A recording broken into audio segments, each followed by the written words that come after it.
पाकी नापाकी के वसाविस में फंसे अफराद को एक चीज़ बहुत परेशान करती है। उनको लगता है कि जो चीज़ बज़ाहिर हमें साफ नज़र आ रही है, लेकिन क्या पता कि वाक़अतन इस पर नापाकी लगी हुई हो और हमें पता ना हो। क्या पता इस पर माज़ी में कभी नापाकी लगी हुई थी, अब वो खुश्क हो गई है और हमारे इल्म में नहीं है, हम इसे इस्तेमाल करेंगे तो नापाक हो जाएंगे।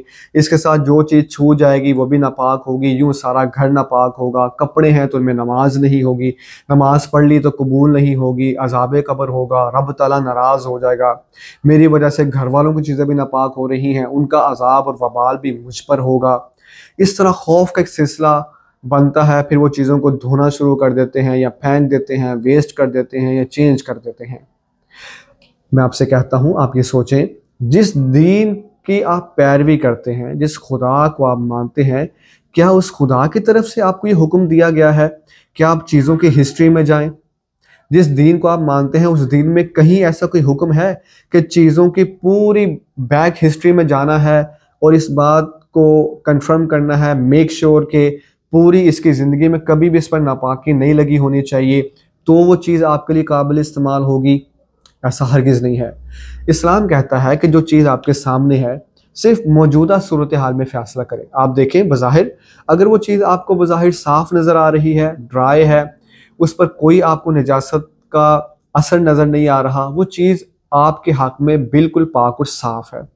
अगरचे माज़ी में उस पर कभी कोई निजासत थी या लगी भी हुई थी, लेकिन अगर आपके इल्म में नहीं है, आपके लिए बज़ाहिर वो क्लीन है, साफ़ है, आपके हक़ में वो पाक है। आपको इस बात का मुकल्लफ नहीं बनाया गया कि आप इसकी माज़ी में जाके इसके पाकी का यकीन करें। लिहाजा सिर्फ मौजूदा सूरत हाल पर फैसला करें। बज़ाहिर चीज़ देखें, कोई निजासत का असर नहीं दिख रहा, बिल्कुल पाक, प्योर एंड क्लीन है। कपड़े हैं तो उनमें नमाज पढ़ें, चीज़ें हैं तो उनको पाक और साफ़ समझे इस्तेमाल करें।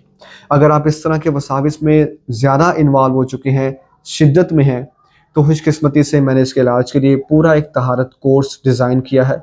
अगर अभी तक आप उसमें ज्वाइन नहीं हुए, नीचे मेरा व्हाट्सअप नंबर है, मुझसे रब्ता करके अपनी कंडीशन बताएं। ज़रूरी हुआ तो मैं आपको इस कोर्स में ज्वाइन करूँगा इंशाअल्लाह। अल्लाह की रहमत से उम्मीद है कि आप इस अज़ियतनाक ज़िंदगी से बाहर आ जाएंगे।